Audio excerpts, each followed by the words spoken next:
오늘 우리가 읽어가는 말씀 미가서 2장 말씀입니다. 지난 토요일에 이어서 우리가 이제 2장을 보게 되는데 미가 선지자는 이사야 선지자와 함께 동시대에 활동했던 선지자다.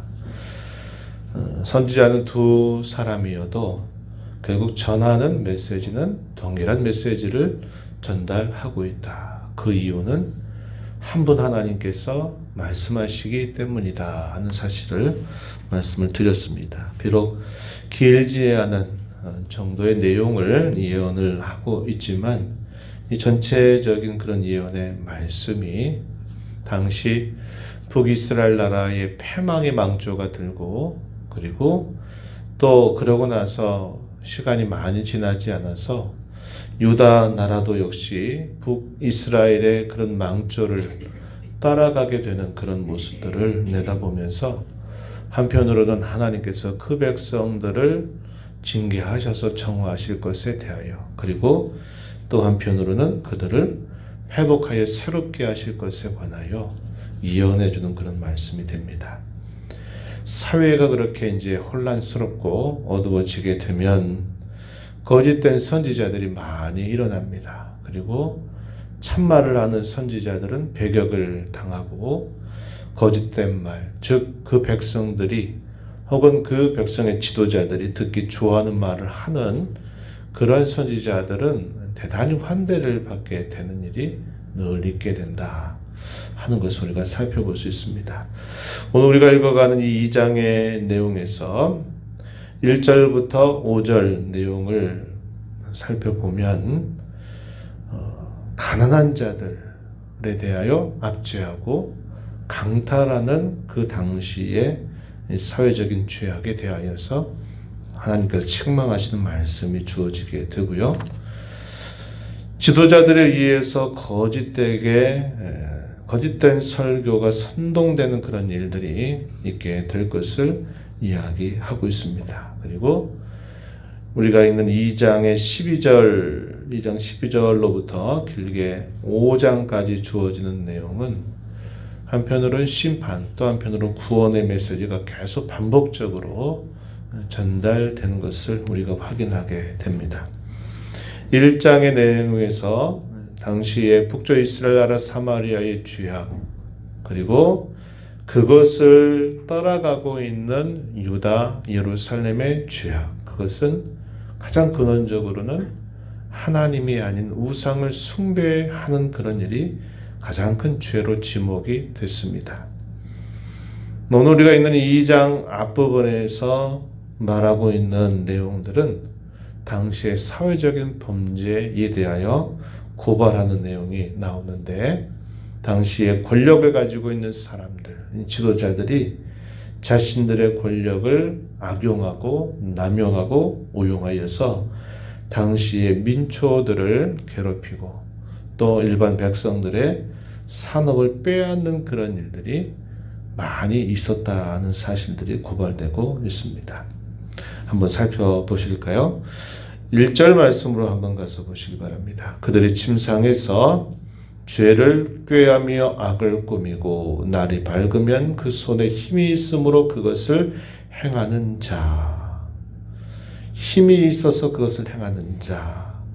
힘과 권세와 권력을 가지고 있는 사람이 자기 전에 어떤 계획을 세우는데 죄를 꾀하고 악을 꾸민다. 그리고 날이 밝으면 새날에 그들이 그 힘을 사용해서 그것을 행하는 자, 이렇게 말합니다. 그들에게 화가 있을 것이다, 이렇게 말합니다. 하나님의 백성이라 부르는 사회, 그 나라에서 이러한 일들이 일어나고 있는 상황이 된 것입니다. 왜 그럴까요? 그들의 중심에 계시는 하나님을 몰아내게 되니까 그들 마음속에 이런 헛된 욕심들, 허망한 것들이 그들 마음을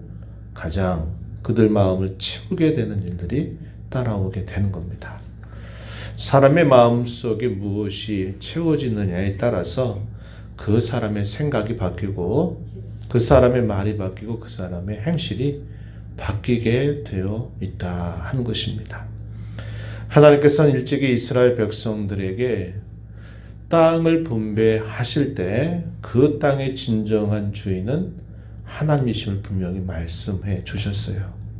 그리고 그 백성들은 각 지파별로 그들의 숫자에 비례해서 그들이 살 땅을 위탁을 받은 것입니다. 그래서 그들이 그것을 함부로 할 수 없게 하신 거예요. 자기 것을 인위적으로 만들고 팔아서 그것으로 인하여 부패가 일어나지 않도록 하나님이 이런 이스라엘 백성들의 토지법에 대해서 이미 말씀하신 바가 있어요. 그래서 그 여호와께로부터 분배를 받은 기업은 대대손손 그 기업이 보존되고 물려지도록 하신 겁니다. 이 땅에 대한 소유를 탐하고 하는 것이 사람의 정의와 부패에 있어서 대단히 그것이 온산이 될 수 있는 문제가 있는 것이죠. 고대 세계도 그렇고 오늘날도 마찬가지입니다. 대개 이런 땅의 문제, 부동산 이런 문제와 관련해 가지고 사람들의 탐욕과 욕심이 대단히 많이 나타나게 되는 것들이 예나 지금이나 별로 차이가 없는 것입니다. 당시의 백성들에게 주셨던 이런 분명한 율법의 규정이 있음에도 당시 지도자들은 자신들에게 주어진 권력과 힘을 오용하고 남용하고 해서 백성들의 것을 빼앗고 강탈하는 일을 행하게 된 거예요. 어떻게 이런 일이 일어날 수 있단 말입니까? 하나님을 모시지 않기 때문에 그래요. 하나님을 그들의 삶에서 멀리 해버렸기 때문에 그래요. 하나님 대신에 그런 윤리적이고 그런 삶에 대하여 말하지 않는 거짓된 신들을 자신들의 신으로 삼게 되는 일이 있게 되니까 그들이 종교 생활을 하는 것과 그들이 사회 생활을 하는 것이 아무런 관련이 없는 거예요. 그러나 하나님의 백성 참 이스라엘에게는 그럴 수가 없는 것이죠. 오늘 우리가 살아가는 사람 중에도 하나님을 그 마음의 중심에 모시고 살아가는 사람들은 그의 말이나 삶이나 행실이 따로따로 있을 수가 없는 것입니다. 하나님은 삶의 열매를 반드시 요구하고 그런 삶의 열매를 결국 가지고 하나님 앞에 나아가게 되기 때문에 그것이 따로따로 있을 수가 없다 하는 것이죠. 당시에 하나님의 백성들이라 불리는 그 사회에서 이런 일들이 있게 된 건 참 안타까운 일이 아닐 수 없는 것이죠. 그래서 하나님께서는 그들을 향하여 하나님의 계획이 무엇인가를 선지자를 통하여 말씀하시는데 재앙의 때를 계획하고 계시다. 3절에서 그렇게 말합니다. 그 재앙으로 인하여 유다 백성들을 향하여 사람들이 조롱하게 될 시를 지고 애가를 짓게 될 거다. 이렇게 말합니다. 4절 말씀을 보시면은 그때 너희를 조롱하는 시를 지으며 슬픈 노래를 불러 말할 것이다. 우리가 온전히 망하게 되었도다. 그가 내 백성의 산업을 옮겨 내게서 떠나게 하시며 우리 밭을 나누어 패역자에게 주시는도다. 온전히 망하게 되었다.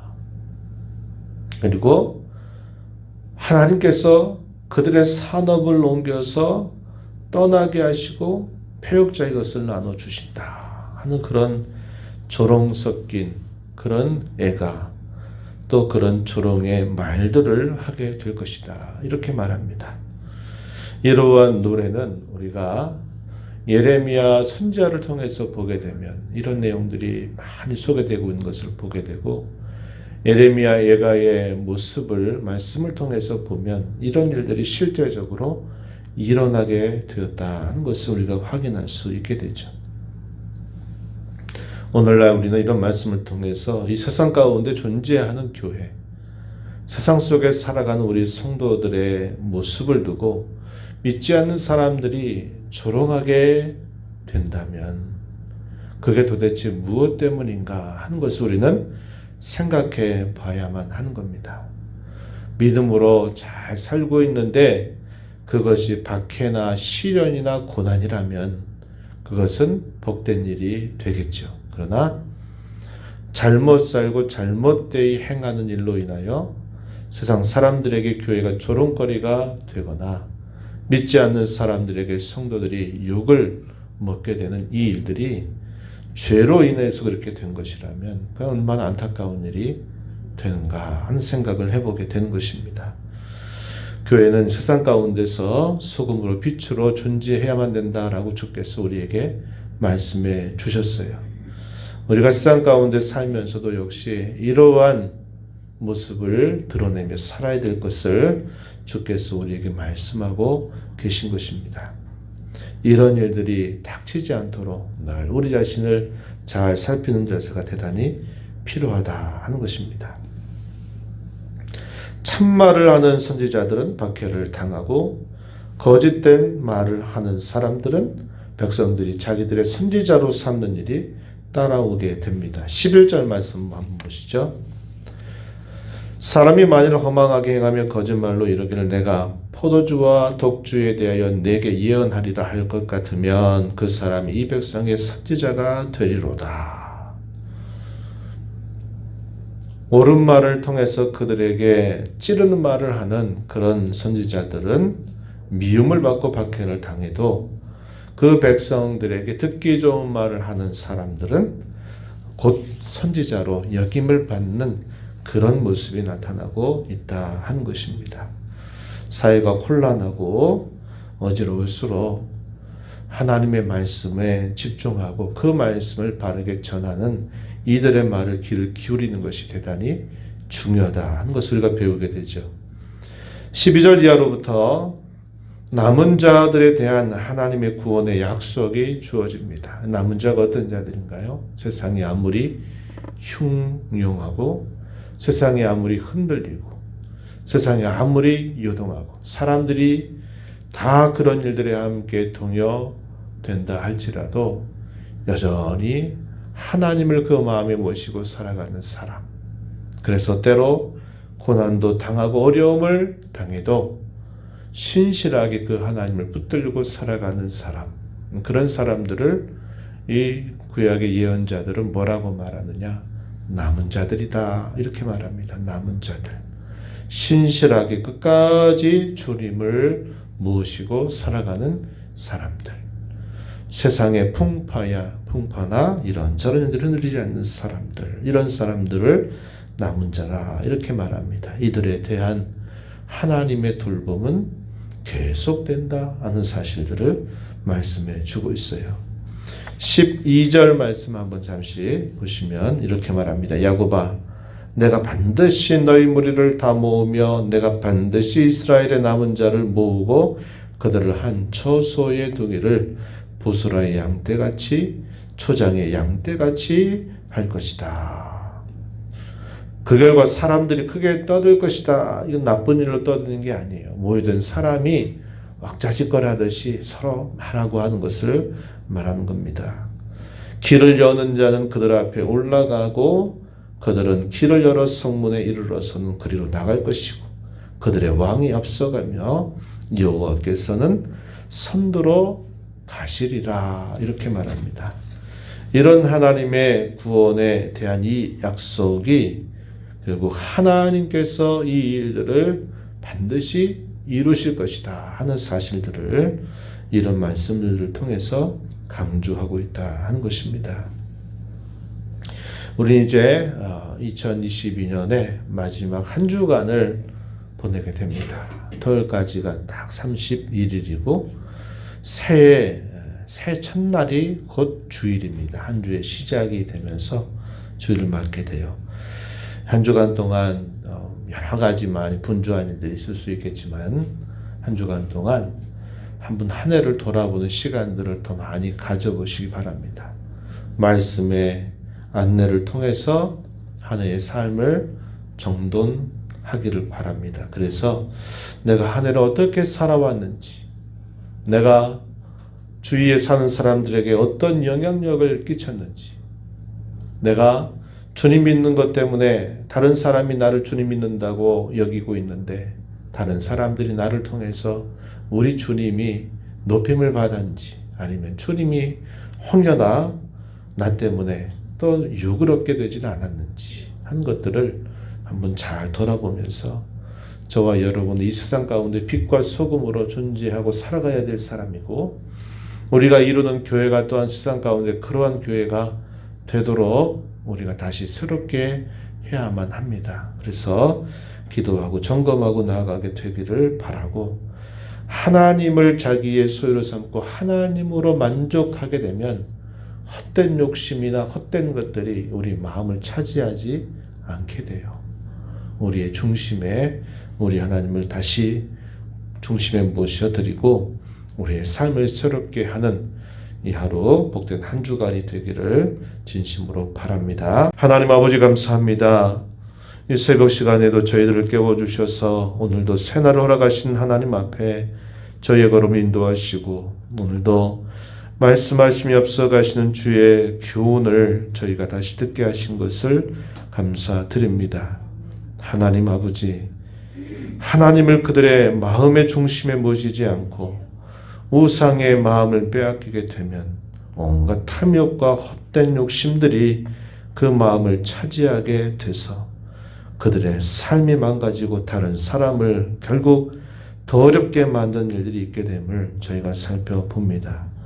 하나님의 백성으로 부름받았던 그들, 의와 공평이 충만한 도시가 되고 그것이 하나님께 영광이 되도록 살아가야 할 그 백성들의 삶 속에 온갖 강포와 포악이 가득하고 탐욕과 욕심이 가득한 사회가 되어버린 것에 대하여 안타까워하는 그런 선지자의 마음을 저희가 봅니다. 세상 가운데 너희는 빛이요 소금이라고 하셨던 주의 말씀을 통하여 지난 한 해 동안 살아왔던 저희들의 삶, 주께서 교회를 이루게 하셔서 또 한 해 동안 저희들이 이끌어오셨는데 세상 가운데 저희들이 감당했던 역할이 무엇인가를 다시 한번 돌아보고 주님의 은혜로 새롭게 되게 하시기를 원하고 바라옵나이다. 은혜의 보좌 앞에 나와서 아버지 은혜를 구하는 모든 심령들의 간구를 기울여 주시고 응답하시기를 바라옵고 예수님 이름으로 기도하옵나이다. 아멘.